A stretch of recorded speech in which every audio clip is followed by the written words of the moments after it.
They all claim to be lunatics when the moon is full. It's ridiculous, I tell you. It's got nothing to do with the moon. I have to call you back, Mom. Please, have a seat.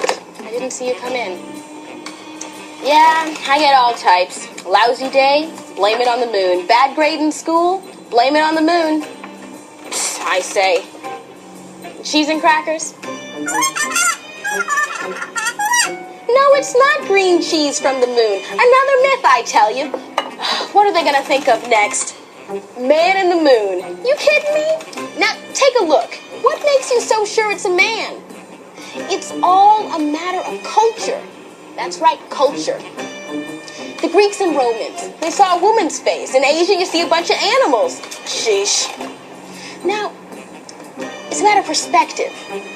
You don't have to be a detective. Your own observations are just as effective. Now get out of here. It's a full moon and I got a poetry class to go to. Hey, last video or two I'd been showing a couple of different things. I was showing this, which is what I understand is a squared square, okay? And I've come to understand it can also represent the 28 days of a Hebrew month, the cycle of the moon. Okay, it's like new moon, first quarter, half, 3/4, full. Then it starts waning. They call this waxing. When it goes from a new moon to a full, it's waxing. When it goes from a full moon to a new moon, it's waning. It's decreasing. So this is 3/4, half, last quarter, new moon. Well, a funny thing I found out also, and it always kind of, I'd always heard that the moon does not rotate. Well, actually, from what I can gather, the moon does rotate. It rotates one time as it completes the circle, which means there's no such thing as a dark side of the moon. At some point within that 28 days, the entire moon is exposed to the sun. Let's say this right here is the sun. So as it moves around, the quarters changes, but it actually completes a rotation as it goes around. It's in the tides. Okay, so anyway, take you on. Well, the last video or so, I was showing this alignment in the stars. Okay, I was saying it was 1 surrounded by the 6 here. Okay, Orion, if you can find his belt, the center star is the Betelgeuse. Okay, then it's the Jupiter, the Alnath, Aldebaran, Regal, which is in one of his foots. Okay, Sirius and Procyon. Okay, and this is a pretty clear pattern. These are some of the brightest stars right now. I mean, they're very bright. That's how I think they stood out for me.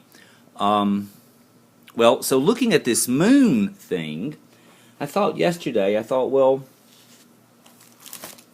where's the moon going to be in relationship to this? And this is what I found out. So here it is. On February the 9th, 2014, the moon, as it comes around, lines up right here. Now, so if we're on the Earth and we're looking at it, directly behind us is the Sun, Mercury, and Venus. Okay, so it's just, I thought it was very interesting. And then by, let's see, it's kind of like the 7th, 8th, and 9th. You know, the 7th, 8th, 9th, sort of the 10th, the 11th, 12th, the moon moves on. Okay, but to me, this is, you know, an interesting thing. Then you sort of understand Aldebaran being 1. of the four royals, okay? And the four royals are considered to be the four corners of the earth, the four winds, the four horses. You see, each one of them, depending on which one of the four is dominant in the sky, determines the season. So this star right here, the four rotate based on the moon. And I had made a comment the other day to someone that was talking about not having enough time. And I was telling him, I said, well, you know, time really is me. Okay, it's sort of, you become bound by time. It's a start and a finish. Okay? And all of this, especially time, is controlled by this boy right here. And then I sort of thought of the idea, the hands of timey, okay, and the hands of time would be the moon and the sun. You see, it takes 28 days for the moon to go around the earth, and this is kind of like a second hand of time. All right, then this, it takes 1 year, okay, to go around the sun. So this would be kind of like the hour hand. Thine hour has not come. So, you know, I mean, our time is controlled by this baby right here. And then there's a basic pattern of this right here. This is increasing, this is decreasing. Well, this is what I found out also. Someone sent me an article, and it was talking about the pineal gland. Okay? Well, what this was talking about was how the pineal gland is affected by electromagnetic energy that comes from the sun. Okay? And this electromagnetic energy causes increase in melatonin production, which therefore increases melatonin receptors in the brain. Okay, it is a fatigue, it is sleepiness and drowsiness, okay, because it's like the brain is growing. Well, yesterday morning was a beautiful morning, but within a very short time they started spraying the sky. And then it made totally good sense that they were trying to prevent, because see, you got to remember, this is Earth. Okay? So as we're facing the sun, the energy that is coming off of the sun to the Earth, the moon influences it, because see, you're getting what's coming from the sun, and the moon is like a mirror.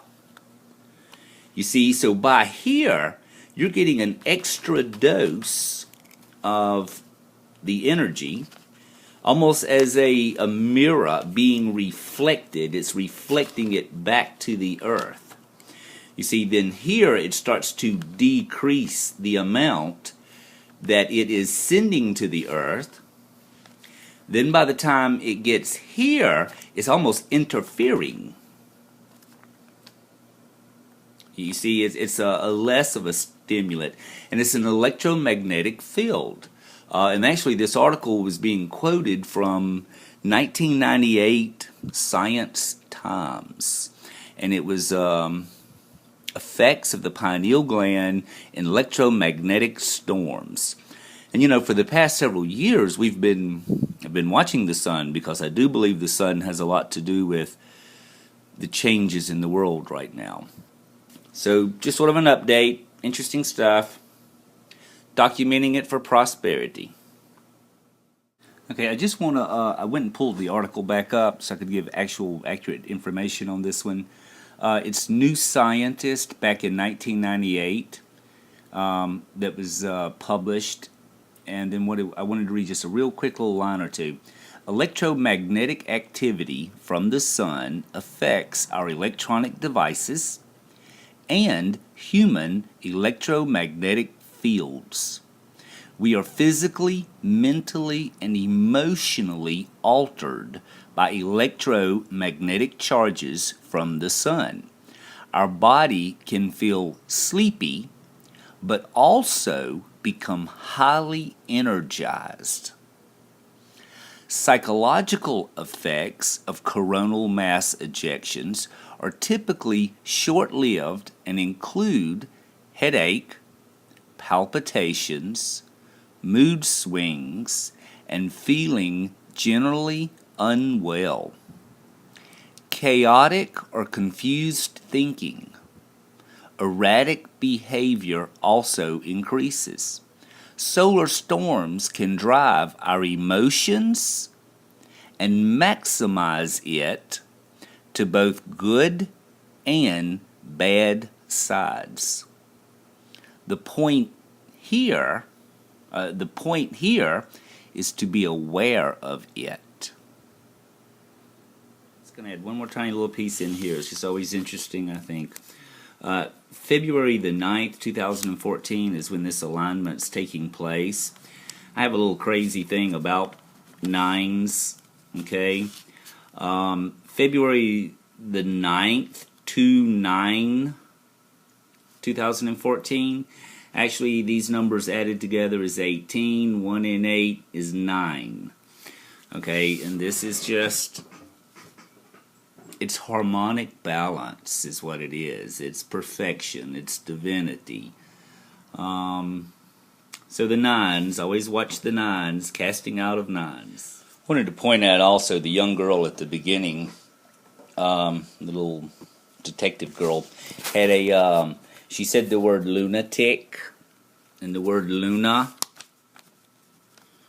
meaning moon. Okay, luna, moon, and tick is time. Lunatic, moon time.